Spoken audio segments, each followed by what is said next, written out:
好啦，各位家長同學大家好啊！咁今日咧就我哋 Kevin Science 咧就同大家開一個好簡單嘅講座啦、分享會啦，咁啊討論緊咧我哋即係在座嘅學生咧應該都係考慮緊轉 A level，或者我哋最主要就係有部分學生咧而家去到呢個時間咧已經係轉咗 A level 噶啦，即係話原本我哋讀 DSE 嘅學生，咁我哋而家轉 A level 啦。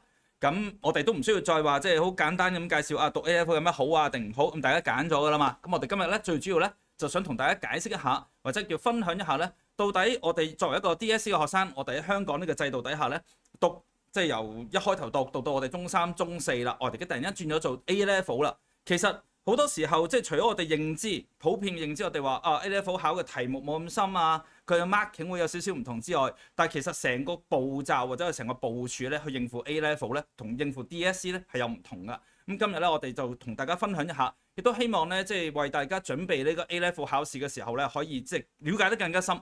如果唔係嘅話咧，可能對個考試模式，我哋就有一個模糊嘅概念，然後我哋繼續用以前嘅方法去溫書，甚至我哋對每一個科目，我哋嘅預估佢嘅認知同實際上佢要考嘅嘢咧係有唔同噶。咁我哋就慢慢開始分享啦。好，我哋就好簡單咁講下。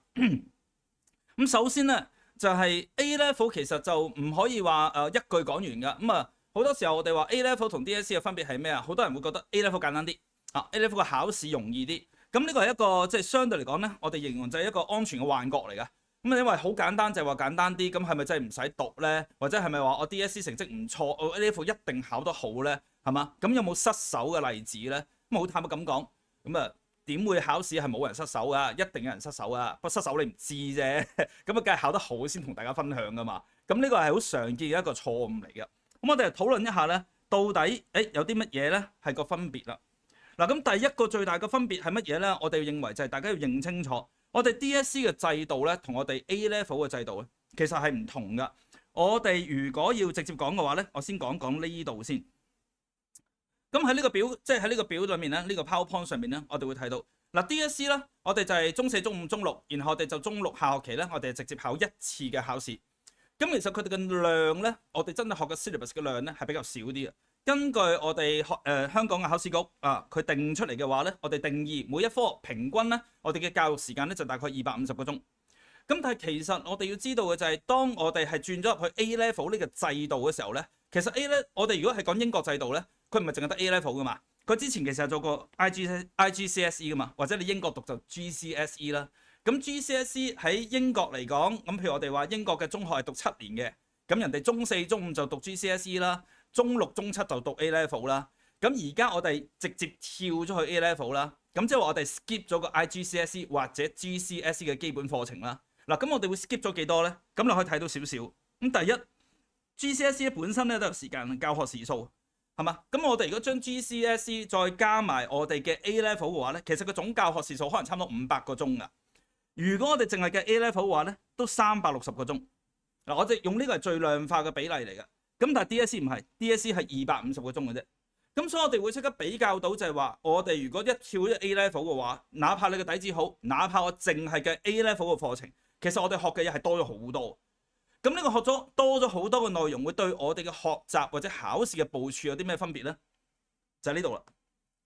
其實其中一個最大分別就係我哋香港話就話唔係一試定終身啫，但當然係一試定終身啦，當然係一試定生死啦。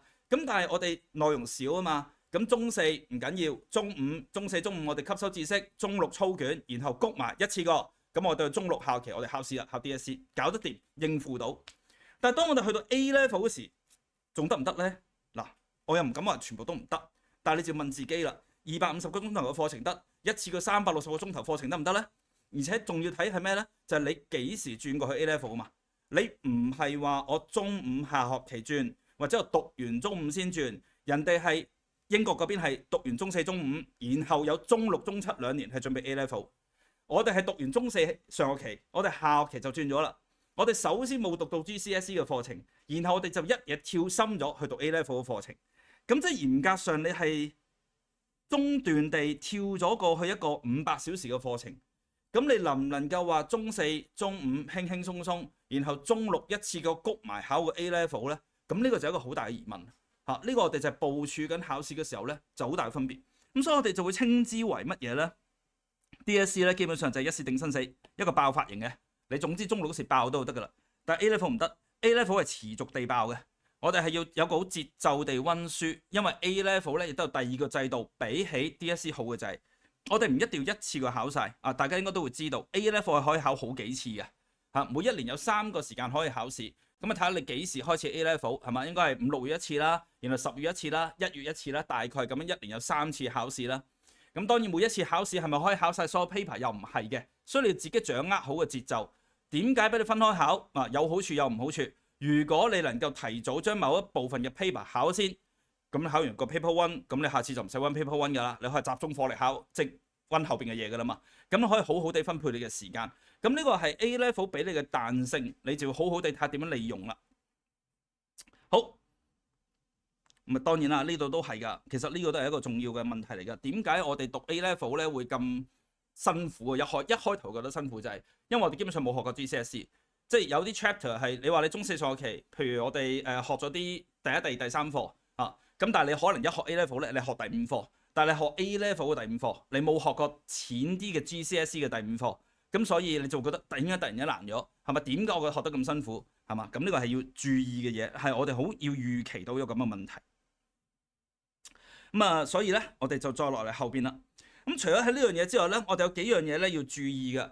就係我哋讀 A level 咧，尤其是我哋係香港嘅學生讀 A level 咧，有一個好容易踩到嘅陷阱，就係到底你學校教嘅時候，或者你學緊嘅時候，你係咪真係完全地用緊一個 A level 嘅評分標準，或者 A level 嘅學習模式？咁啊咧，我哋咧如果係討論 A level 同 DSE 嘅分別嘅話咧，我等陣先啊，我有啲好跳一跳，唔緊要，我照講呢度。我哋咧兩個考試嘅制度咧有少少唔同嘅係，我哋會見到，我哋之前會見到咧，有時候咧我哋嘅學生咧，佢哋攞啲試卷過嚟咧，我哋甚至會見到就係話，可能學校校內試我哋嘅評分準則咧，可能佢哋會用翻 DSE 嘅評分準則，佢未必用緊 A level 嘅評分準則。咁但係我之後嘅 PowerPoint 會講到嘅就係，其實你 A level 嘅評分準則同埋我哋 DSE 嘅評分準則咧係有唔同，結構上係唔同嘅。即係舉個例子啦，我教 physics 啦，係嘛？咁 physics 最簡單就係我哋答 physics 嘅卷咧 DSE 咧，你答到 point 就得㗎啦。係嘛？基本上 grammar 都唔理你啊！我哋 physics 嘅卷咧最黐線嘅，可以做到串錯字我都唔理你㗎。啊，我哋唔會計你 spelling 啊，冇呢啲咁嘅字嘅。但係如果你 A level 係唔得嘅，我哋需要嚴謹地要求你答問題嘅時候有一個邏輯嘅推論，成段文字係要講得清清楚楚。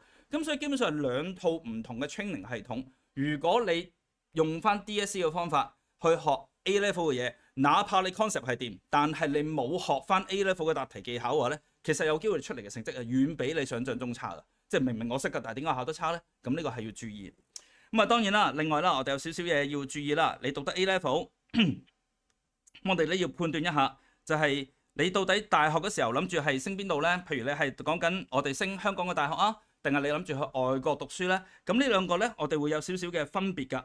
咁第一咧就係我哋睇後邊啊，好，我 predict grade 喺邊？好，我講呢度先，唔好意思。好，繼續。咁啊，我哋咧有少少分別㗎。如果你係無論係你喺香港升大學啦，定係外國升大學啦，咁第一個要注意嘅咧就係我哋好着重咧就要睇你嘅 predict grade。咁 predict grade 啦，好有機會咧就係你學校考 mock 嘅成績啦，OK， 或者佢幾時測驗要出嘅成績啦。咁呢個咧會影響到底你係幾時去提早考你某啲 paper。嗱，呢個咧要注意啦，即係每一間學校係唔同嘅。有啲例子咧，你學校嘅 predict grade 咧係會 base on，即係譬如話我1月份考咗份 paper，我成績好，咁佢就攞你呢個成績咧，就直接當你 predict grade。咁呢個當然係最好嘅狀態。但有時學校未必係嘅。總之我2月份考 mock 啊，我就要睇呢個 mock 嘅成績去俾 predict grade 你。但係你嘅 predict grade 好唔好咧，會直接影響到你大學嗰時候，即係佢有冇 interview 俾你啦，有冇 conditional offer 俾你啦，等等嘅狀態。咁你就要考慮清楚，我到底幾時要提早考 paper 啦？啊，譬如我提早考，我1月份考 paper 1、2，咁但係我考 mock 嗰時候咧，學校要考 paper 1、2、3、4，假設係咁，咁你夠唔夠時間考得好個 mock 咧？如果你因為要提早考 paper 1、2，但係影響到你考 mock 嘅成績，而令到你嘅 predict grade 唔好，然後令到你冇咗 conditional offer， 或者你 conditional offer 係差少少嘅，甚至冇 interview 嘅，咁其實呢個未必係好事，即係唔係話提早考一定好。咁所以你要睇翻學校嘅狀態去分配你嘅成績，咁當然即係每一個學校或者每一個人嘅情況唔同。咁如果你哋有問題嘅，可以之後問我哋啦，或者問翻我哋嘅老師啦，我哋會逐個同你哋傾嘅，呢個冇問題嘅。學校係唔同。咁但係我想講嘅就係，其實我哋如果能夠配合到學校嘅進度咧，我哋都盡量會不如你提早去考，我提早教你，你提早考定先，考咗某份 paper，咁你下邊嗰啲就會輕鬆啲，唔好谷埋晒落去話我哋去到中六先考試，咁就會比較難啲嘅，你到時會辛苦。我哋會見到間中咧會有例子咧。即係點為之？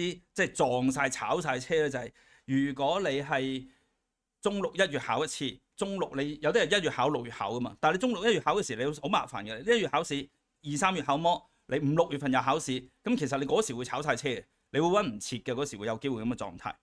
好，咁呢個第一個，第二咁亦都提一提，我哋操卷嘅時候咧咁啊介紹一下啦。唔好意思啊。操卷嗰時候咧，或者我哋做 paper 時都講下 A level 有一個好處，但係都有個錯覺，就係 A level 好容易考高分嘅。A level 咧，我哋大家都會大概知道咧，就我哋有個叫 UMS 嘅平均成績，即係話我哋表面上份卷咧，我哋舉一個例子啊，就表面上我哋份卷咧80分滿分咧，我哋喺2024年嘅時候用 Bio 嚟做例子 Unit 1，咁啊80分滿分份卷咧，其實我考49分嘅啫。咁但係其實佢用翻個 UMS 咧，就講緊一個拉 curve 咁嘅狀態啦，你當 OK 拉翻出嚟咧，佢都可以當喺 UMS 度有80喎，都考到 A 喎。咁所以咧，你就會諗啦，實際上80分份卷，我考49分，喺份卷上面我淨係得60%左右嘅分數，我都考到 A，咁我咪好易 A 咯。好易 A 係代表啲乜嘢咧？好易 A 又翻嚟頭先個位置啦，就係一個安全嘅陷阱啦。你覺得考到 A 好開心？係因為你以為 A 好有價值，但係其實 A 喺 A level 嚟講係唔高價值嘅。我又唔可以話佢冇價值啦，但係唔高價值啊，60都考到 A 啦，係咪 ？A 星就係 A 星係固定90嘅，基本上大概係90嘅 UMS， 咁就會係 A 星。咁所以你會發現咧，我哋好多時候 A level 嘅，如果你收到 conditional offer 咧，人哋會要求你係3個 A 係基本，3個 A 星唔出奇，甚至乎如果大家係諗住我喺香港我考 IEL， 然後我經過 non-JUPAS 條路入翻去將來我想讀 medic 嘅，舉個例子 medic 就更加係明顯㗎啦。舉個例子就係中大嘅 medic 就係㗎啦，佢唔單止要你 A 星，因為 A 星係90嘛，佢直頭講明要你 UMS 要95%。咁如果你 UMS 要95% 嘅話咧，咁你就考慮清楚咯。你 AS 嗰時都唔可以炒喎。如果你 AS 炒咗嘅話咧，你基本上要即刻考多次喎。因為如果唔係嘅話，你 AS 你計平均分嘅啫，你 A level 嗰時考到100分又點咧？係嘛？如果你 AS 嗰時原來得89分，咁你拉唔翻95噶嘛？係嘛？咁就會有啲咁嘅狀態。咁所以我哋要知嘅就係唔係考到 A 就得㗎。其實你考 A 都炒炒地啊。你要 A 星咯。如果你真係要入到好嘅大學嘅話，咁你就 A 星係你嘅目標。咁呢個係一啲講俾大家知嘅資訊啦。咁啊 Phy Chem Bio 嘅內容或者我就交翻俾老師去講啊，陣間會講多少少㗎。咁主要就係我哋一啲評分嘅準則啊等等會有少少唔同。咁我又會想講多少少，我 share 多少少就係有啲共通嘅。大家聽老師講嘅時候咧，可以着重多少少就係聽下到底我 A level 同埋我哋 DSE 嘅分別。我舉第一個例子，即係舉少少例子，就係陣間都會講到得深入少少。譬如 physics 為例咧，如果你喺香港讀 physics 咧，你最大嘅感覺就係我唔使背嘢啦，我計數得就得啦，我計數叻就可以啦。但係我哋 A level 嘅 physics 咧就唔係嘅，其實計數當然有啦 ，concept 當然有啦，但我哋會好着重你個推論嘅 concept 出嚟，講文字嘅。我哋有分數咧，係要你寫文字嘅分數嘅。我哋會講緊你答嘢答得好唔好，你寫文寫得靚唔靚，即係你嘅推論寫得咁嚴唔嚴謹。咁啊調翻轉，你有啲科目咧，陣間聽老師講詳細啲咧，就更加清楚。Bio 係調轉喎，係嘛？Bio你如果喺 DSE 讀 Bio 咁係咩意思啊？數學冇所謂嘅。我背嘢就得㗎啦，係嘛？我理解能力同背嘢得就得㗎啦。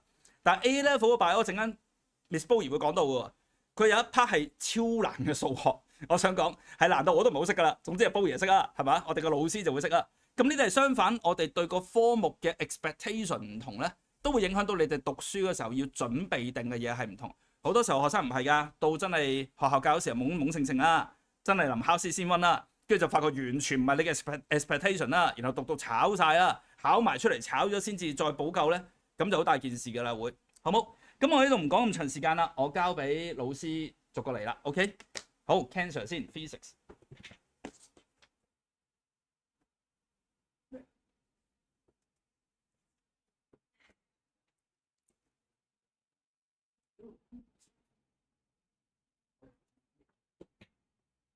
我直接轉咗個條仔轉咯，條仔轉咯，得。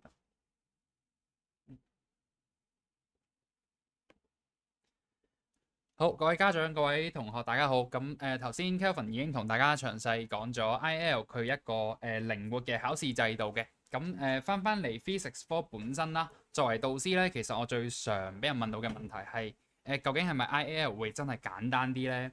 我哋跟住落嚟會用幾個角度去提呢件事啦。首先，我哋去睇一睇課程嘅對比先。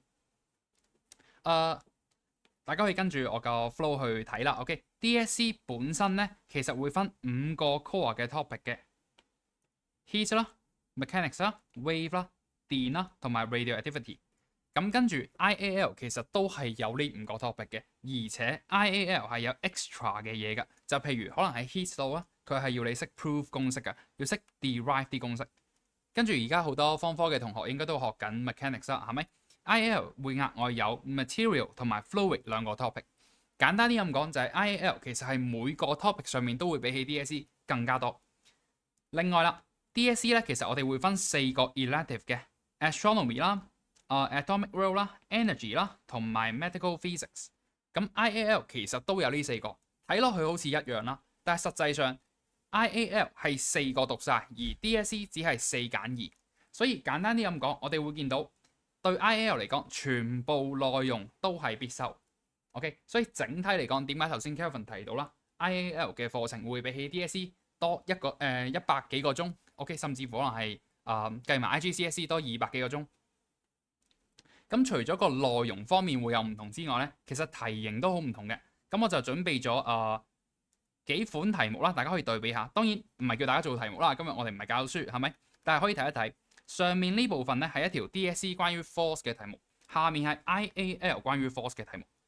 咁如果啲同學係學過 force 嘅話咧，都應該會知道上面呢一 part 係幾咁刁鑽嘅。OK， 我平時教可能都係講緊教3-4分鐘先會令一個學生完全理解晒發生咩事。IL 呢一條咧，其實可能我而家就咁講，大家都會明嘅喎。佢同我哋講話呢嚿嘢係唔喐嘅，咁叫你計翻啲力出嚟，因為佢唔喐啦，所以所有嘢加埋就等於0。其實你寫翻出嚟就已經係答案，就好直接嘅。咁我哋會見到其實兩邊嘅 MC 咧差別真係好大嘅。DSE 呢 part 好 require 大家要有一個好清晰嘅physics 邏輯啦，再加埋啲數學技巧都要好好，咁你先會做到個答案。但係 IAL 咧就純粹一個普通嘅 physics 邏輯啦，再加埋好簡單嘅數學，其實就已經搞得掂。咁所以一般嚟講，其實 IAL 嘅 MC 係遠遠簡單過 DSE 一截㗎。咁第二樣嘢啦，就係我哋可以睇一睇 long prep。咁呢度有兩條題目，兩條都係講緊一個關於 moment 力舉嘅題目。上面係 DSE 嘅，下面係 IAL 嘅。DSE 嗰 part 我哋會見到嗱，睇一睇個手稿嘅答案啦，計數、計數、計數、判斷，最尾解釋。好 ，IAL 咧放大少少先。第一 part 係叫你講個 principle 出嚟，背 principle 啊。第二解釋，第三解釋，甚至乎有時見到啲唔同顏色嘅字，呢啲咩嚟嘅咧？係某啲學校老師嘅要求。但係其實可能 marking 入邊係冇嘅。OK， 咁我哋會見到其實兩邊最主要係唔同嘅位在於 DSE 係計數為主啦，而 IAL 咧係要睇下啲學生係咪真係明白個 physics 嘅定理啦。另外可唔可以文字咁清清楚楚講到出嚟發生咩事？好，第三 part 啦，最後啦，去到啲實驗部分。DSE 咧其實我哋會考 SBA 啦 ，SBA 通常就會係3次嘅 SBA。咁一般嚟講，老師會提前同我哋講定究竟應該做邊個實驗啦，而且會有可能早2日啊，或者1個禮拜嘅時間俾大家去準備一下嘅。咁而 IAL 咧就會考2份卷 ，Unit 3、Unit 6都係考緊實驗嘅。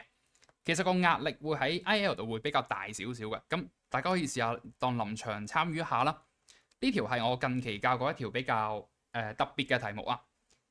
條題目話，我哋要用 micrometer 去度一個 glass tube 嘅 thickness 個 diameter。咁 micrometer 係咩嚟嘅咧？應該大部分 DSE 嘅同學都未聽過嘅，就係呢嚿嘢啦。呢嚿嘢我哋係透過佢個 gap 位去夾一啲你想度嘅嘢啦，而度個長度出嚟。咁題目就問緊有啲咩 safety 同埋 health issue，同埋有咩方式係可以去處理呢件事啦。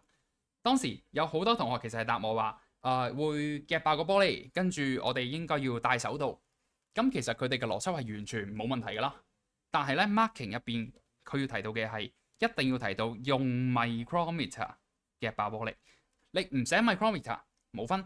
OK。第二就係戴手套冇分，你要講得明係戴手套去 protect hand from broken glass 呢隻字必須要有。咁其實我哋會見到 IAL 要求大家嘅係你個邏輯表達要好清晰，嗰啲字眼咧，嗰啲 marking 嘅字眼其實係好苛刻嘅，我哋可以話苛刻嚟形容啦。同樣嘅物理原理，可能你寫100隻字，但係你中唔到個 marking 咧，佢會俾0分你。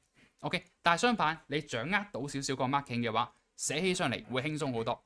大家都見到我頭先俾嘅例子，雖然好多係文字題啊，但係實際上你哋要寫咗個答案出嚟咧，要啲字係唔多㗎，甚至乎我係用唔晒啲行數㗎。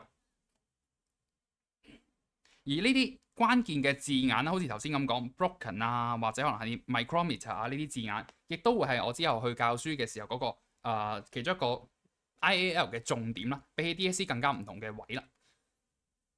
好，咁跟住落嚟應該俾 Cam 嘅老師講一講。OK，Cyrus。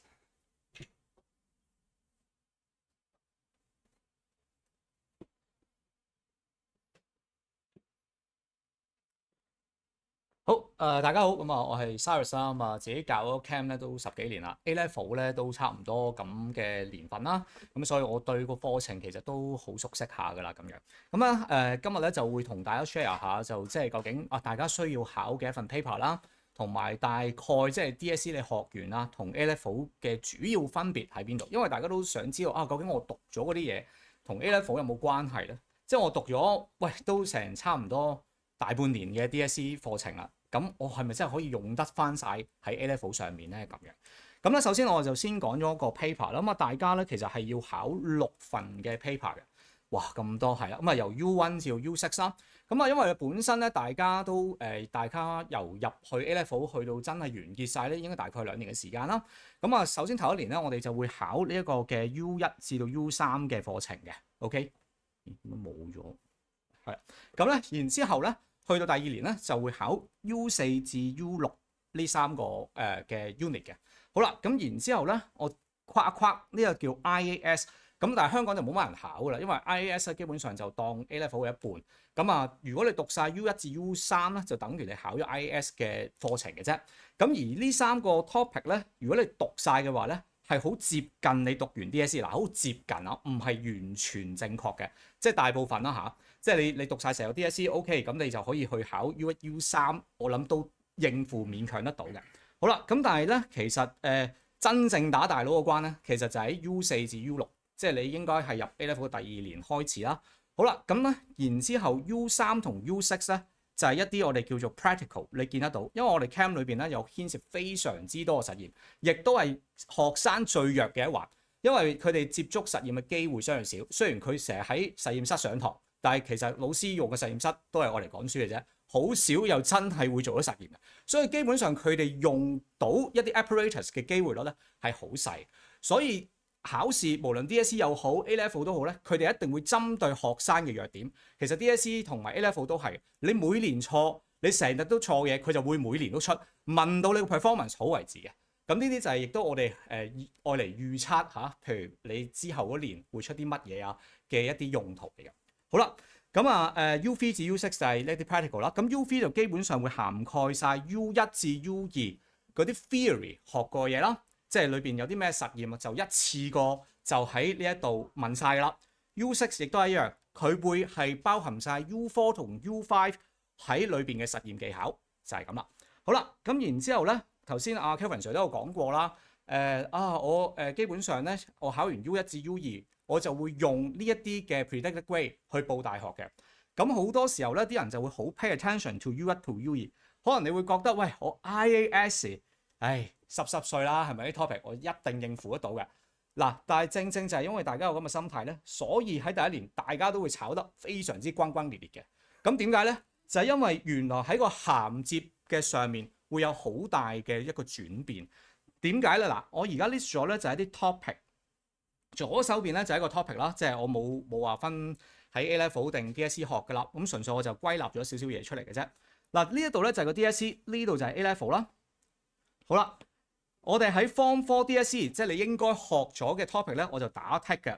嗱，你見得到咧，其實你喺 Form 4 DSE 學到呢個 moment 咧，其實同 A level 嘅關係咧，基本上都係冇乜嘅。即係你以為哇，我已經準備就緒啦，哇！即係刀槍不入。結果咧，其實大部分你學過嘅嘢都係無用武之地。當然啦，即係你話，我有個 basic concept OK 嘅，但係個問題係你見得到，譬如我學嗰啲 metal extraction， 大家喺 Form 4學完 Form 3又學噶嘛，你記唔記得？嗱 Form 3你學完一大紮 metal extraction，OK， 你 Form 4又再講，以為呢個係一個好重要嘅 topic 喺 level 度，sorry， 同你講基本上唔會教，亦都唔着重嘅。好啦，咁然之後，基本上你喺 Form 4 DGS 度學過，即係你喺嗰度學過嘅 topic 有啲乜嘢可以用得到咧？最大用途咧，其實就係 Mo， 真係嘅，呢個得我諗基本上係最有用嘅啫。好啦，咁但係頭先我講過點解會慘得咁轟烈咧？就係最大嘅分別咧，就係其實喺個 atomic structure 度。呢啲究竟係乜嘢嚟嘅咧？嗱，我哋以前咧學嗰啲所謂叫做即係 electron arrangement 啦，即係我唔講得咁太多啦，即係一個 atom 裏邊有唔同嘅electron 啦，譬如假設sodium， 咁我哋以前好簡單就話佢嘅 arrangement 係281咁樣，但係實際上原來佢裏邊咧仲要分一啲叫 orbital， 有 s 有 p 有 d 有 f， 完全係一紮唔知乜嘢嘅。咁喺呢一個 moment 上面咧，其實已經係一個好大嘅轉變喺銜接上面，所以喺有啲學生喺呢一個銜接上面其實已經唔係好適應，再加上咧其實你有時見得到你做多啲 A level 嘅 marking paper 咧，都會發現佢可能譬如同一個問題，佢會有譬如每一年都會出啦，但係佢每一年咧嘅答案都唔會 copy and paste 嘅，因為佢都唔想學生就咁一式一樣咁背晒佢，咁佢所以就會有唔同版本嘅出咗嚟，可能一個問題佢有10個版本出嚟，咁變相咧啲老師咧佢係為咗你失分咧，我聽過啫，有啲學校其實都唔係聽過，我真係教過啲學校，不過我唔想開嗰啲名啦。咁佢就話因為嗰啲老師咧就話喂，你背晒呢10個 point 佢啦，你10個 point 佢，你只係答一個問題嘅啫。咁呢個係嗱，大家聽完都覺得有少少唔合邏輯。我一個問題答，我用10個 point 去答，但係你唔係俾翻10倍嘅時間我去做，咁呢個係好搞笑一個地方。咁好啦，我嘅做法就係會點咧？好，冇問題嘅。如果你真係咁，我有2套嘅做法。第一，如果你要應付校內嘅公開試而攞到好嘅 predicted grade，咁你就真係答晒10個 point 啦，我都冇辦法啦。你背就背晒佢啦，係咪？咁呢個唔係我想噶嘛。但係我會再同你講，如果你出去考公開試，你只需要答一個 point 嘅啫，即係其實你喺10個 point 裏邊只係揀1個 point 去答，所以你考公開試係1 set， 跟住考你校內試就係1 set。咁我會知道大概你校內同埋公開試個最大分別個 marking scheme 係點樣評分，你就唔需要嘥咁多時間。究竟有啲人好 confused 噶嘛？一個問題點解我要答10個 point 咧？你簡直係懷疑人生嘅，係咪？你讀完之後咧，點解會答10個 point？答10樣嘢都係同一樣嘢嚟嘅喎。咁但係冇辦法，因為佢係需要你去好似 guarantee 到你攞晒分，但係其實呢個係唔合理嘅，因為你正常你諗下一個 marker 喺出邊改卷，我見到你10個 point 都一樣。反而覺得你仲累進、仲論盡，係咪？我可能就係改你頭一 point，後面嗰啲你已經係一個垃圾句子。咁所以其實基本上我係唔需要去答咁多嘢。咁但係我會教你有唔同嘅考試規則，唔同嘅考試有唔同嘅考試規則就得㗎啦。OK， 好啦，咁最後一樣嘢咧就係一啲評分啦，即係譬如咧頭先啲老師都有講到啦，A level 同埋 DSE 當然都會有啲 topic 係相同啦。咁喺個 marking scheme 上面會唔會一樣咧？即係譬如我同一條問題，我會唔會用翻同一個字眼咧？其實未必嘅。嗱，譬如我舉一個例子，有一課咧，我哋會即係比較一啲 molecule 嘅 boiling point 啦。咁我哋會比較高定低嘅。咁喺 DSE 嘅課程上面咧，我哋只係需要用 molecular size 嘅啫。呢個係 DSE OK 嘅。但喺 A level 如果你用呢個字眼咧，係完全唔會有分。咁你要用翻相關嘅字眼，即係 number of electron 去答嘅。嗱，呢個亦都係一個即係其中一個好大嘅分別嚟嘅。咁另外咧就係譬如我舉多個例子啊，喺一啲 organic compound 嘅 naming 上面啦 ，A level 咧即係嗰個寬鬆度會通常闊少少嘅。咁但係咧 DSE 就 strict 啲嘅喺呢個方面，即係譬如你話我有個2字喺前面喎，呢個係你阿媽是女人，即係冇話你錯，但係冇意思，佢唔俾你寫㗎。但係咧 A level 咧係冇乜所謂。咁呢個咧就係你要注意嘅地方，亦都係有時可能你未必有人同你講，你會真係唔知啊。OK， 咁呢個就係A level 同 DSE 最大嘅分別。咁其實講多少少咧，就係有啲嘅，即係我聽過有啲老師咧，其實佢係會用即係 DSE 嘅卷咧，係去出呢個 A level 嘅paper 嘅。咁呢個其實我覺得冇問題，但係你要係用翻 A level 嘅 marking 先。但係好多時候我聽翻嚟咧，佢哋都係會用翻 DSE 嘅 marking 去改你個 A level 卷。咁呢個我覺得就係頭先我都講過啦。如果你真係揸住 DSE 嘅 marking 去改 A level 嘅嘢咧，呢個完全係我覺得不能夠接受嘅。咁所以呢個我覺得就要即係啦，大家上堂先會再知多少少嘅一樣嘢啦。OK， 係啦。咁啊，仲有啊，補充多句，唔好意思，我有啲沉氣啲。咁咧就好多時候咧，啲人都會覺得啊，我 A level 或者我尤其是 IGCSE 係好簡單啫嘛。我上網揾好多一啲唔同嘅 resources，上網有一個 P 字頭嘅網站，有齊晒 revision notes，有齊晒所有 past paper，我只要喺嗰度 download 晒落去，我就免費可以讀到個 course。IGCSE 我絕對覺得可以，但係 A level 我自己都用過，因為我自己都要揾 resources。我覺得呢個係亞洲人同鬼佬嘅外國人嘅一個作風最大嘅分別，就係我哋會比較謹慎少少。因為佢哋會分我哋會做一啲叫 by topic 嘅 past paper 啦。咁好多時候咧，我都上網會即係有時慳時間都上去想用翻啲 by topic 嘅 past paper。結果我 download 完落嚟之後咧，我發覺成份點解係 irrelevant 嘅？跟住好辛苦先揾到，原來 A1 第2條先至係同呢一個 topic 有關，即係話佢可能由1至14條都係完全冇關係。咁所以我覺得如果你真係上網就咁用呢一啲連結，去做你嘅 resources 咧，係你會好嘥時間，同埋你會覺得完全你唔知做緊啲乜嘢，因為你做得太多 irrelevant 嘅嘢。咁呢個就係我一個少少嘅分享啦。咁我而家交俾 Bio 嘅 Bobby 啦。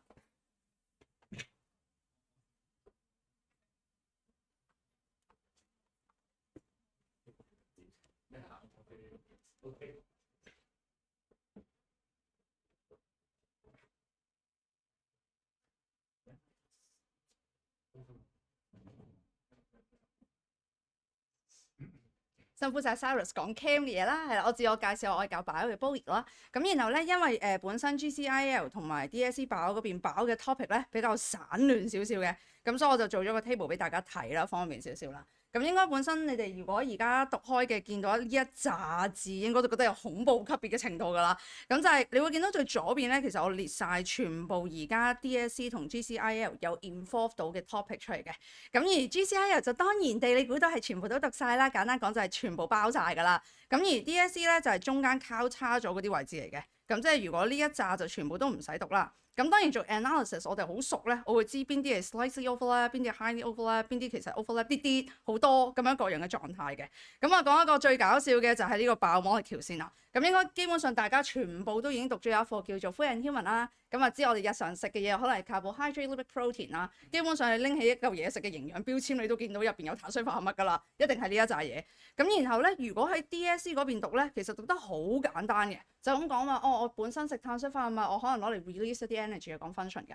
咁但係咧去到 AL 嘅時候咧，點解我呢度打咗個交叉咧？唔係代表 DSE 唔需要讀，佢讀得太片面啊。咁即係基本上你普通一個師奶去超市惠康嗰度買嘢，你都見到哇，我有碳水化合物有糖，我會肥喎，放低佢先咁樣嘅啫。咁但係如果你去到 A level 嘅學生咧，你基本上係會讀到 alpha beta glucose 啦，會讀一啲我哋叫做 helical structure 嘅。咁其實你會讀到極度 cam 嘅。好多人咧其實本身讀 bio 咧，佢係為咗可能 cam 唔太強，甚至係數學唔太強，然後諗住係避呢兩科就走入 bio。第一課一讀完咧，個內心已經係咁嘅感覺嚟㗎啦，係啦。咁就係第一課已經有好多人係一接觸嘅時候覺得好難嘅，咁就係好多 structure 類嘅嘢啦。咁而再後續嘅課咧，你會見到後邊有一啲叫 inheritance 啊、ecosystem 啊、energy flow 啊，一大堆呢啲咁嘅東西啦。咁其實全部都係會出現類似嘅狀態嘅。咁尤其是咧，我想講嘅第二件事咧，就係本身喺爆入邊咧係超重計數嘅。咁你應該係冇 expect 過㗎啦，因為喺 DSE 爆計數係極少嘅。咁好老實講，我自己數學都唔係叻嘅人嚟嘅，係啦。咁我係本身教 IEL 啦，同埋到大學嘅時候啦，先至發現係極多 statistical 嘅 test 啦。我要 analysis 一個 results，我可能而家係 based on 一個 genetics 嘅題目啦，我攞到一大堆 data，我想知佢究竟會唔會影響到我將來遺傳生出嚟個仔係黑色定白色咧咁樣嘅。咁然後我做完一大輪 analysis 去 prove 我個 hypothesis 係啱定錯咁樣嘅。咁然後你再見到咧唔止一條嘅，咁可能仲有一個叫做 correlation coefficients 啊，就係講兩者之間本身有冇一個好強烈嘅因果關係各樣嘅。咁然後一樣要計啦，我有個 p 等於0.1、0.05同 p 等於0.01啦。咁其實就係出現一個 possibility， 我兩個 curve overlap 嘅嗰個 region 嚟嘅，係啦。咁然後佢會問你直接究竟佢係咪有效嘅 data。咁而好多學生咧，以我而家手上有嘅學生啦，佢哋讀緊㗎啦，都係佢哋嘅 paper 1、paper 2係發揮得非常之好嘅。VMS 可能120分攞緊110咁上下啦。一去到 paper 3咧，一大扎呢啲計數啦，講 lab report analysis 啦，跟住之後就全部炒晒落呢啲題目度。唔係話唔識代數，代數大家都識嘅。基本上你而家俾個數字我擺落去之後，我撳落部機度其實唔難嘅。咁但係最難嘅地方係呢個數字背後有乜意思？我而家係讀 bio 啊嘛，我唔係讀數學啊嘛。我而家嗰個數佢大過1有乜意思？細過1有乜意思？例如我大過1，可能我嘅 biodiversity 好高喎，咁其實係代表嗰度有勁多物種嘅。咁但係我細過1咧，其實代表可能嗰度全個地方得一隻物種，例如成個澳洲得一隻袋鼠有條。你想象係咁樣。咁所以其實佢係要講個數字背後嘅意思。而最搞笑係條式你唔識啦，代完數計咗個數出嚟咧，全部學校老師都冇教過個數字背後有咩意思嘅，我都唔知發生緊咩事。總之就淨係教塞個數落去啦，之後寫個 lab report 啦，然後寫完之後 OK 咁就算㗎啦。係啦，咁呢個就係 statistic 嗰邊嘅嘢啦。咁而當然你都知道咧 DSE 近代咧其實要攞5星星嘅難度係越嚟越高嘅。咁結果好多人為咗避5星星，索避 DSE 嗰邊咁高難度攞5星星咧，就跳咗過嚟 GCIAL 嘅呢一邊啦，就諗住會易攞少少啦。我覺得相對嚟講，我唔可以話錯嘅。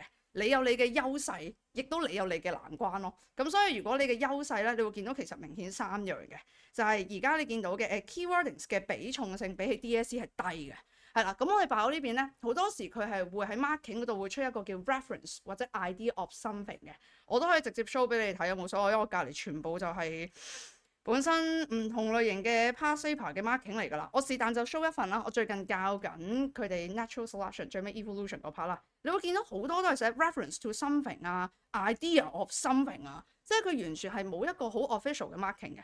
咁你可能會覺得，咁即係我寫中大概嘅就 OK 啦咁樣。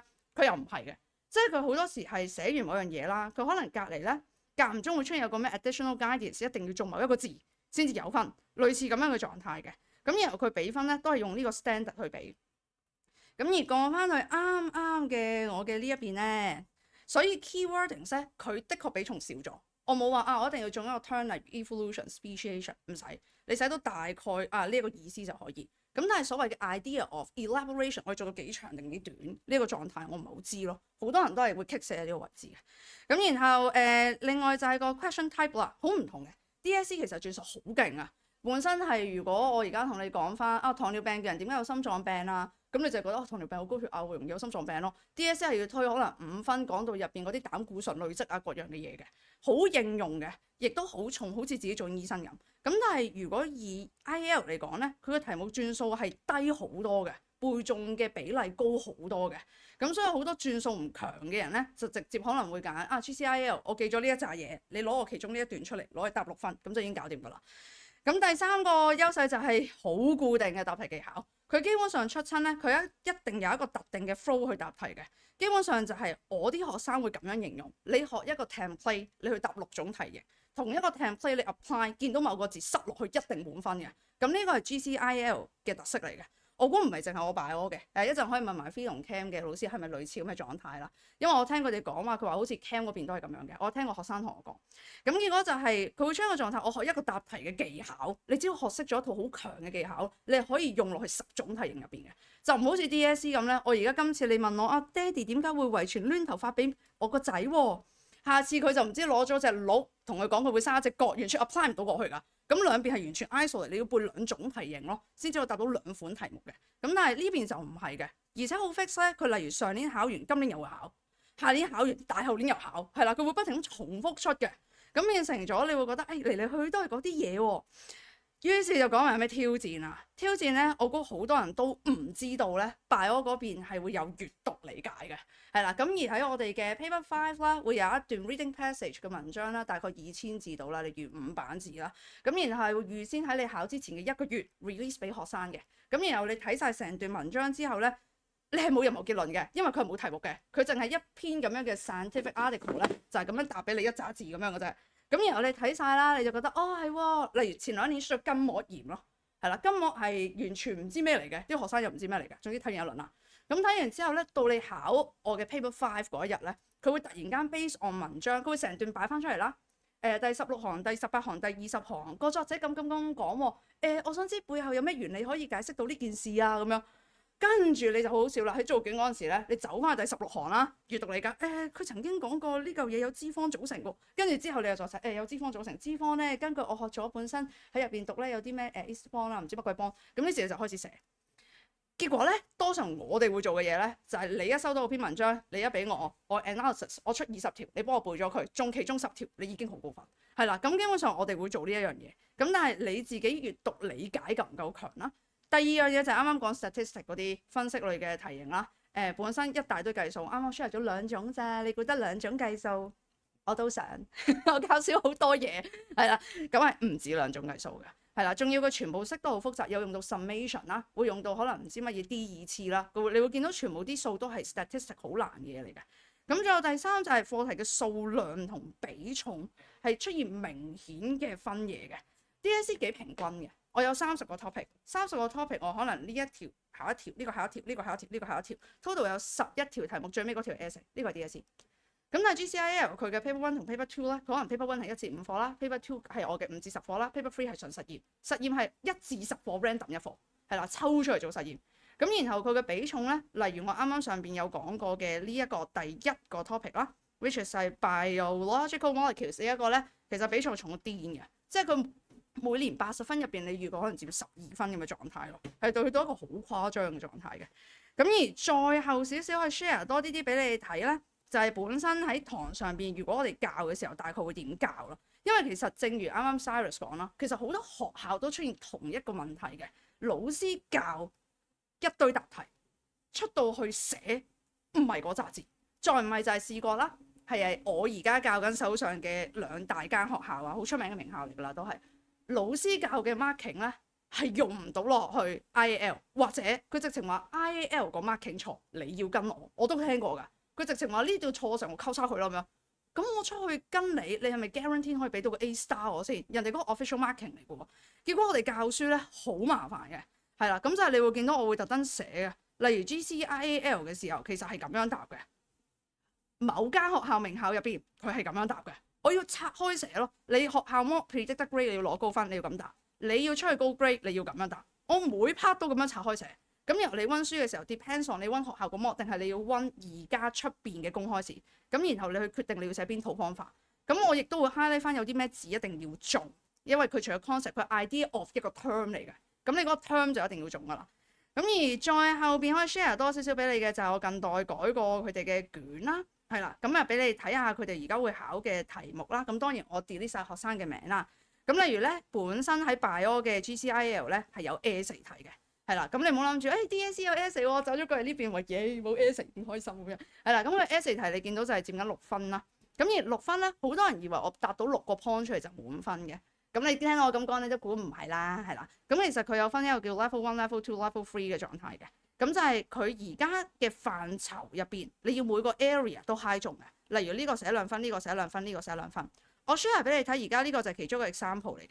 你見到咧，其實我 tick 呢度仲有一個 point 嘅，明明有4個 tick 嘅，點解我最尾得3分咧？佢某個 area maximum 2分，嗰個 area 佢爆多1分出，我係唔可以俾分嘅。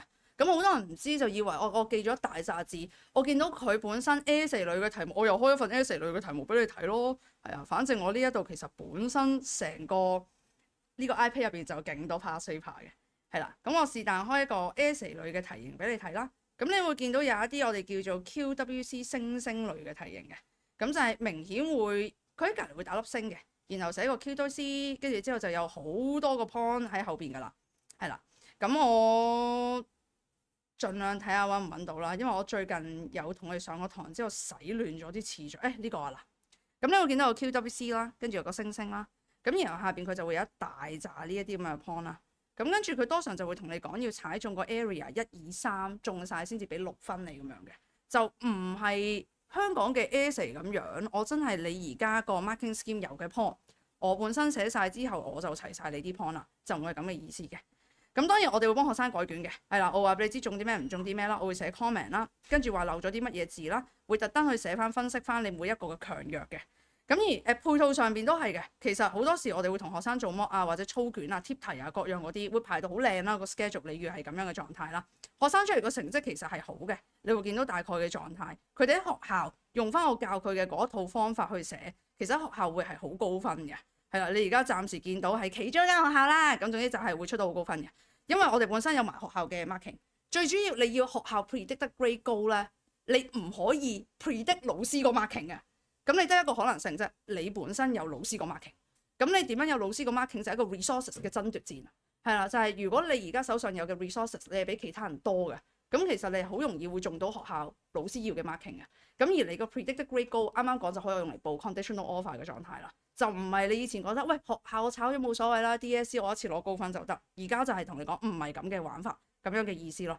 咁所以要有好多學校嘅 pass paper 之餘，你公開試要應付到，我哋已經分晒類㗎啦。你唔使盲目去上網揾邊年嘅 pass paper 有 paper 冇 marking， 有 marking 冇 paper 唔使啦。我哋基本上 resources 就係我可以提供俾你，學校嘅 paper 我全部都有，跟住公開試嘅 by year 有 by topic 全部都有。係啦，基本上成個 resources 庫係非常之齊嘅。咁而且每次貼題，你見到而家呢個係我上年做緊嘅貼題啦。咁例如可能 Unit 4，我預佢今年會出一類型比較特別嘅histogram 或者叫 bar chart 圖啦。你暫時咁理解住先啦，我唔講得好難啦。咁但係佢會出咩類型嘅題目啦？會唔會考畫圖啦？實驗類會唔會考一啲 dilution factor？咁我哋全部都會做嘅。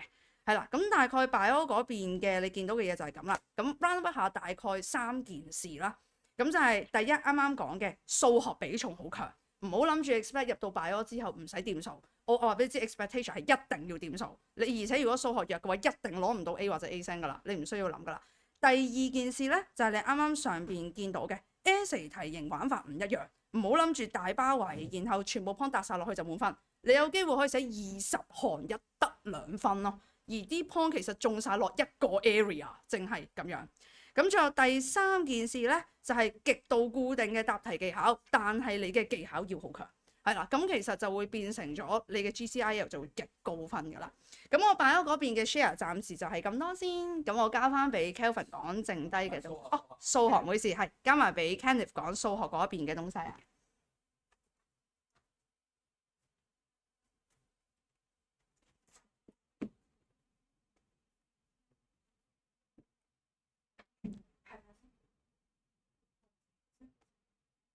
OK，Hello，大家好，咁我係教數學嘅 Kenneth Sir 啦，咁樣，咁今日就同大家分享下咧，A level 嘅數學究竟係學啲咩嘅咧，咁樣，咁咧，頭先聽完其他老師講咧，原來咧我哋數學科咧係有少少特別唔同嘅地方，就係咩咧？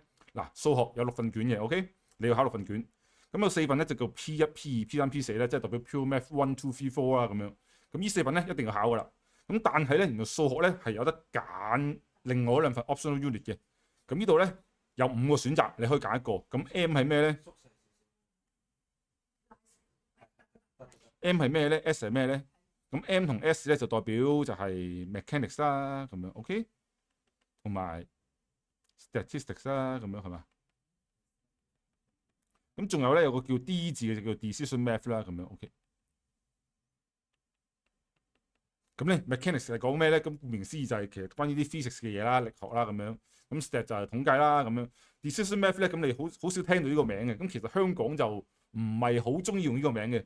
呢個名咧係叫咩咧？喺香港咧，如果你去大學嗰度咧，你會讀電腦嘅話咧，咁其實呢個就係所謂嘅 discrete math 咯。OK， 咁樣。咁你呢度咧有5個選擇。咁其實咁揀邊個好咧？咁樣嗱，你問我咧，咁啊最簡單咧就係其實就係揀呢個叫做 S1 同 M1 嘅。OK， 得唔得？即係話你讀一個 mechanics 一個 statistics。咁但係咧，我知道啲同學咧就話咩話 mechanics 咪真係 physics 咯，係咪？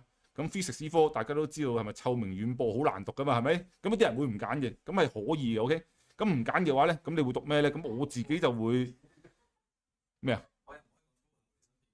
？OK OK，咁你可以咧，我有啲學生咧就會通常就會揀呢個 S1 或者 D1 啦，加 D1 啦，或者係 S2 同埋 S1 同 S2 嘅。咁呢兩科咧，邊個好啲咧？咁其實有啲人會覺得 OK，呢個叫 S2 代表咩意思啊？代表係 A2 嘛，難啲嘛。咁但係唔一定嘅 OK。我啲學生咧反而考 S2 會高分到 S1 嘅 OK。咁 D1 咧就係好似點咧？一開始嘅時候你會覺得好淺嘅，但係後尾你會發現咧數學原來係要背嘢嘅，咁你可能會唔中意㗎 OK。咁所以呢個要小心咯 OK。咁係咯，簡單嚟講就係如果你問我啦，我就會揀呢個先嘅 OK。跟住就係可能呢兩個冇乜所謂啦咁樣。M1 M2 咧，咁我就冇乜見過人哋讀普通 Maths 會揀㗎啦。雖然你話可能你話我 Physics 真係好勁嘅喎，咁勁還勁啦嚇 OK。S1 會淺過 M2 嘅 OK 咁樣。嗱，咁點樣可以攞到 A 或者 A star 咧？咁樣好簡單啫。你要攞 A，其實科科都係㗎啦。咁你就點咧？攞到80啦，簡單嚟講，個 UMS 係。咁所以咧600分攞到480分。咁如果你話其實頭先 Kevin Sir 都話啦，攞 A 係唔夠啊嘛，咁你點樣可以攞到 A star 咧？咁樣咁其實咧 A star 嘅關鍵咧喺數學科咧就係兩份卷 T3 T4，你呢兩份卷加埋攞到180分，咁你就可以 OK 加埋原本啦480分啦咁樣，咁你就可以攞到A star 咯咁樣。依個咧有冇難度咧？係有啲難度嘅，咁所以咧其實咧我自己咧最成功嘅學生咧就係點咧？通常佢哋就會係可能喺你中六 OK 中六嘅時候1月嘅時候咧，咁你就會考咗呢個 P3 P4。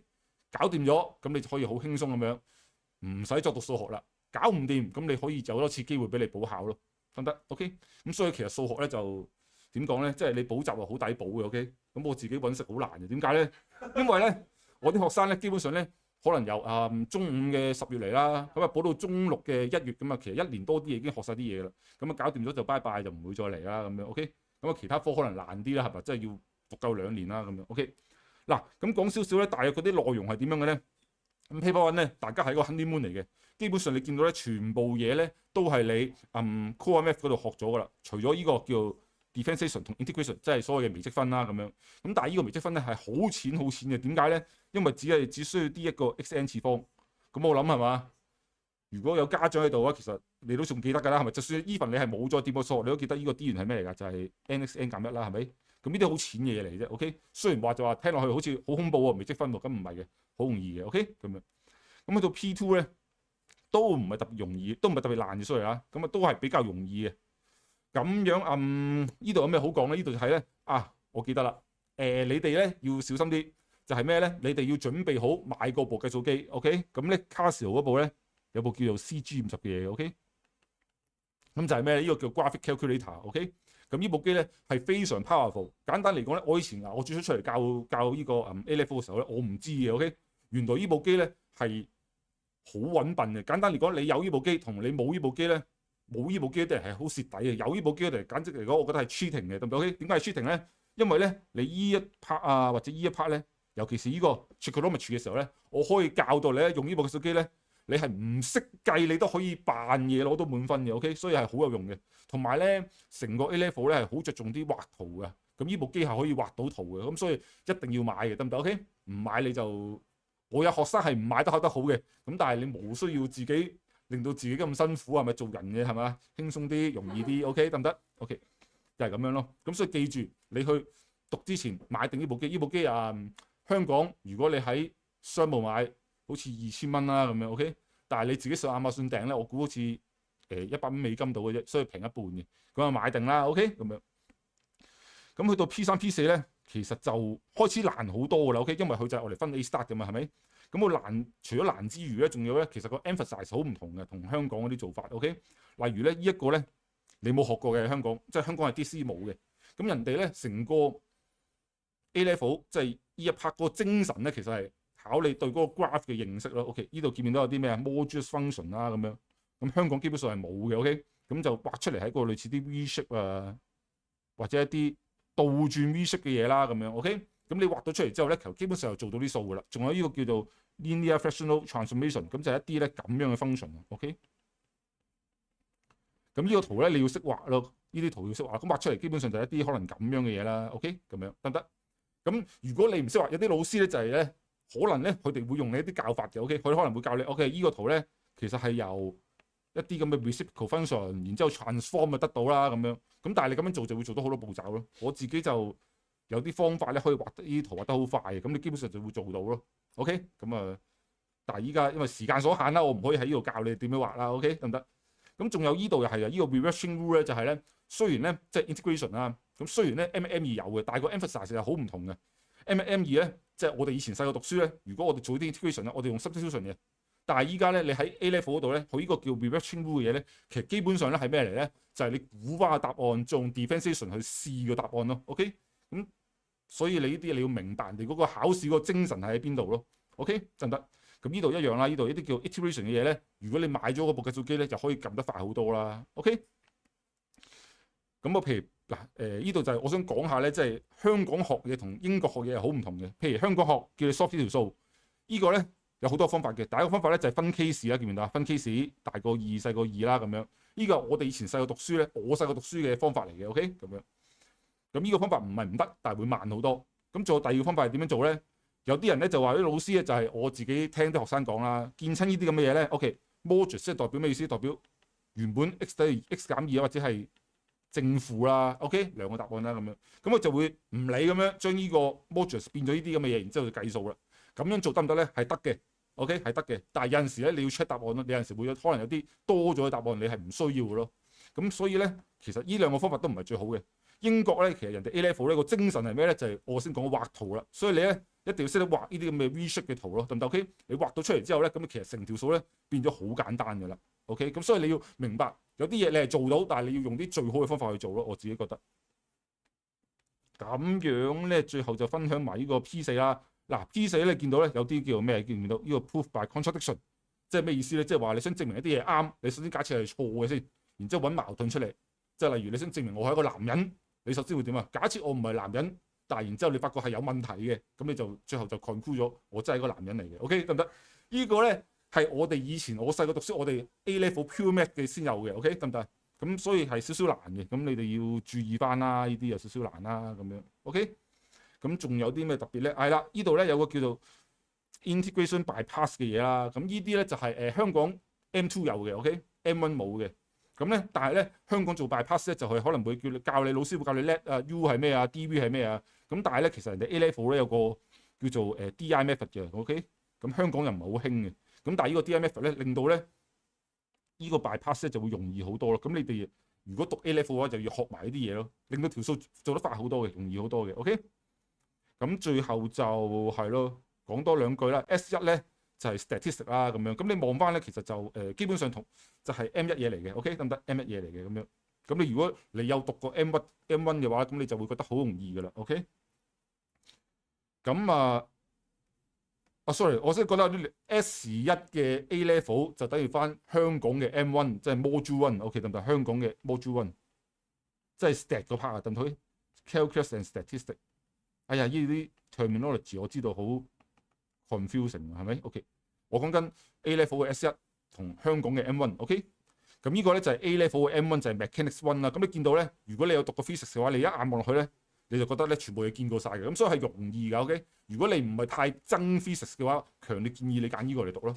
OK， 咁 S2 係咩嚟咧 ？S2 咧其實 basically 咧都係 M1 嚟嘅，即係數唔係。係啊，好煩啊！呢個香港 DSE 嘅 M1 大致上係除咗有呢個叫 hypothesis testing 嘅嘢，呢個係咩嚟咧？呢個就頭先咧同褒儀所講嘅chi-square test 有關係啦，得唔得 ？OK， 咁呢個咧其實基本上咧就係香港冇噶啦，係以前香港嘅 Applied Math 先有嘅。OK， 咁有讀過啲其實都出賣年齡噶啦，我就識一個人讀過嘅啫，就係 Kelvin Sir 啦，得唔得 ？OK， 咁樣，因為呢個係以前好少人讀嘅 ，OK， 所以就冇乜人讀過噶啦 ，OK， 得唔得？嗱，咁呢個 D1 咧，你見到啦，頭先我就講過啦，其實呢個咧我知道咧，以我所知咧，好多老師咧都唔中意教嘅，因為其實係冇讀過嘅。OK， 呢啲 graph theory 咧就係你普通一個人。讀 pure math 嘅又冇讀過嘅，所以好多人都唔中意教嘅。OK， 同埋好多嘢背嘅。咁呢個就係、如果你冇嘢好揀嘅話，你都可以揀嘢。OK， 咁但係你都可以揀嘢。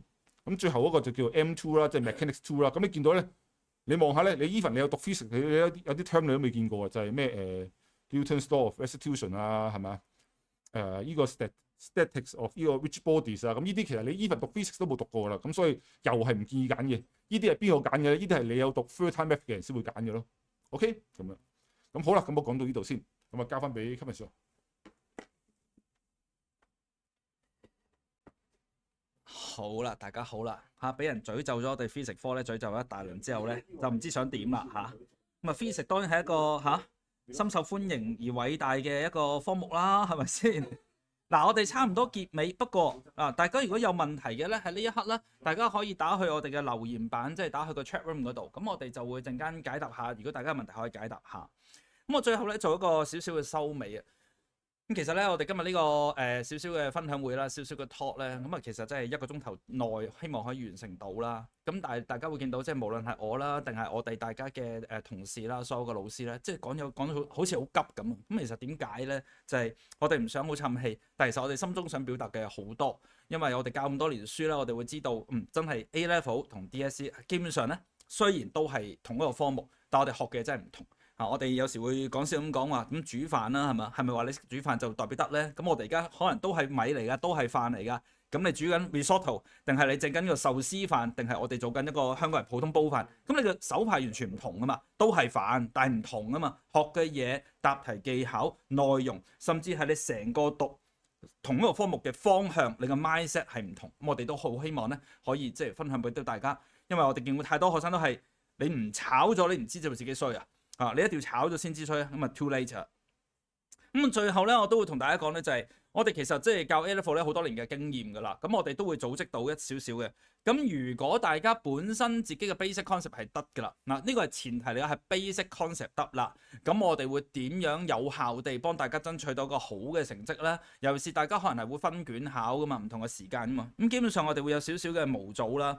咁一開頭即係如果你嘅 basic concept 係得嘅，咁咪得啫。係咪 perfect 咧？咁當然唔係啦。咁啊 perfect 當然就即係完全唔使補習唔使成啦，係嘛？咁你唔係 perfect 嘅，咁我哋通常即係一開頭頭一兩堂啦，我哋會同大家撩翻，即係到底要了解下你有啲咩係唔識嘅，有啲咩係強弱嘅地方，我哋會基本上了解下啦。未必係一兩個禮拜嘅，係一兩個週期啦，應該咁，我哋會用一段時間啦。咁呢個係講緊我哋建立咗基本嘅 concept 之前啦。如果你係一直跟我哋 regular 咧，咁你唔使擔心噶啦，因為一直跟我哋 regular 嘅話咧，基本上每一科我哋都係同你 build up 曬成個 concept 出嚟噶啦。咁當然你會做過好多唔同嘅階段啦。咁我哋 build up 咗個 concept 啦，然後我哋就會拜 topic 咁操 past paper 啦。咁然後我哋開始會同你計時咁操卷啦。咁當然會針對你幾時考 mock 嘅時候，再喺或者考 paper 嘅時候，真正考試嘅時候，再同你係貼題啦、操練答題技巧啦等等嘅狀態。咁甚至乎我哋會有唔同嘅溫書技巧啦，到底你個 past paper 幾時用邊一部分嘅 past paper 咧？你係幾時做派 topic 咧？幾時做深嘅題目咧？幾時去到最 last 係要 by ears 咁做咧？或者有啲咩技巧要死背嘅咧？臨入市場係要背噶嘛，科科都要背噶啦，你知道係咪？咁臨入市場嗰時，即係臨 last 嗰一個月讀乜嘢？臨 last 嗰3個月你讀啲乜嘢？係嘛？之前你點 build 你個 concept？咁我全部都有好有系統化咁去做噶啦。咁呢度咧都會係可以分享翻啲資料俾大家啦。咁到最後咧，就係同大家做個少少嘅忠告啦。咁咧，我哋即係翻去一開頭講嘅就係記住 A level 成個 syllabus 或者成個課程嘅方向咧，同我哋 DSE 唔同。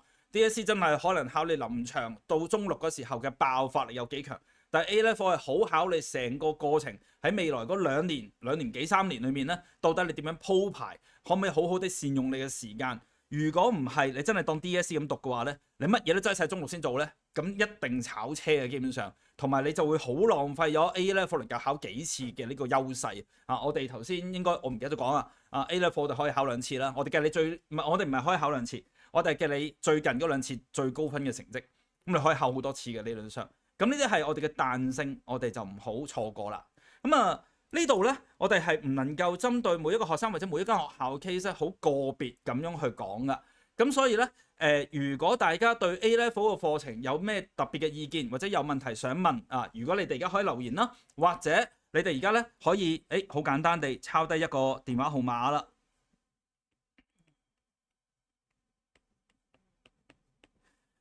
呢個咧係我哋公司嘅 WhatsApp 號碼，咁大家可以抄低呢個號碼52009777。咁咧，你哋只需要咧，而家咧可以係 mark 低我哋個號碼啦 ，send 個 WhatsApp 俾我哋啦。咁啊，淨係講我哋 A level talk 嘅資料，咁就 OK 噶啦。咁我哋就會透過 WhatsApp 咧，就去俾翻今日我哋嘅 PowerPoint 俾大家啦。咁呢個第一個啦，第二個咁其實我哋有好多有啲資源啦，我哋可以分享俾大家嘅。第一個就係我哋呢一個嘅 PowerPoint，第二個咧就係我哋嚟緊都會開一啲 A level 嘅課程，咁我哋會有啲 quota 咧係可以俾大家免費試堂嘅。咁我哋會俾我哋嘅課程資料大家啦，睇翻你哋唔同嘅 case 啦，咁你哋可以報名去我哋嘅免費課程上一堂先啦，睇我哋教得點啦，睇我哋教 A level 同教 DSE 有啲咩分別啦，幫唔幫到大家啦。咁啊第三啦，仲有一個就係、如果你對譬如我係要外國升學嘅喎，唔係喎，我係針對地我要考 non-JUPAS， 我就係入 medic 㗎啦或者我間學校有啲特別嘅要求嘅喎，或者我唔係英國讀書啊，我唔知去邊度讀書啊，總之有唔同嘅要求嘅話，你想做一個 consultant 嘅，咁我哋都可以俾一個免費嘅，即係同你哋去交流一下，去睇下有啲咩可以幫到你哋，做一個免費嘅諮詢嘅角色。咁所以免費嘅 PowerPoint、免費嘅試堂、免費嘅諮詢，大家只需要一個電話號碼52009777，你 WhatsApp 我哋，咁我哋就會同你聯絡㗎啦。咁今晚你send 俾我哋嘅話咧，咁我哋聽日就會即刻有人去專人聯絡翻你哋㗎啦。OK， 好，咁我哋今日大概去到呢度啦。咁有冇問題有問嘅咧？我要睇添。係。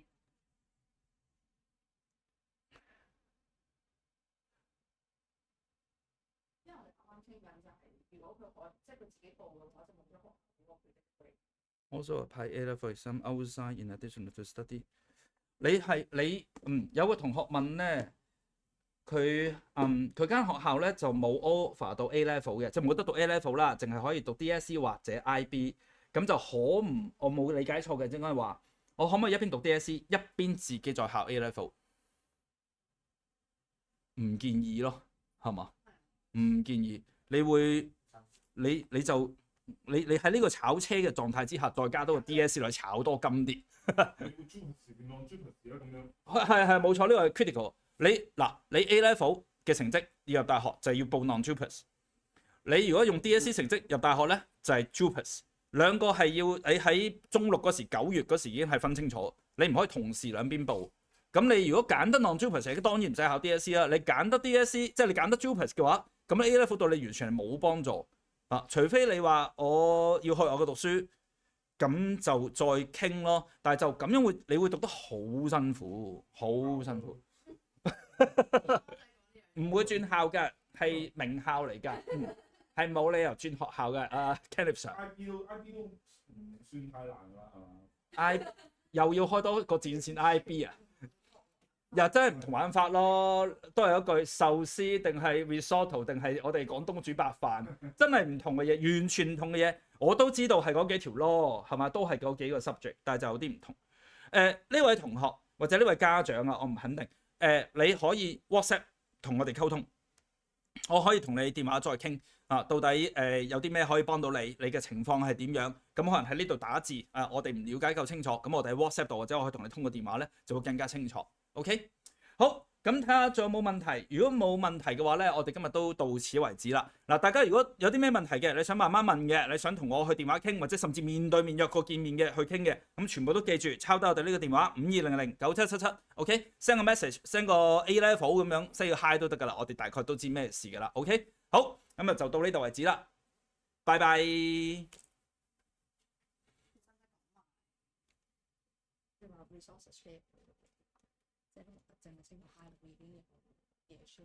係啊，Miss Bowie 咧仲提一提我哋仲有15個人喺剩低，我哋有啲免費 resources 俾大家嘅。其實即係譬如你哋做實驗啊，有啲片啊，或者有啲咩 resources 咧，我哋都會share 俾大家嘅。OK， WhatsApp 我哋啦。OK， 好，拜拜。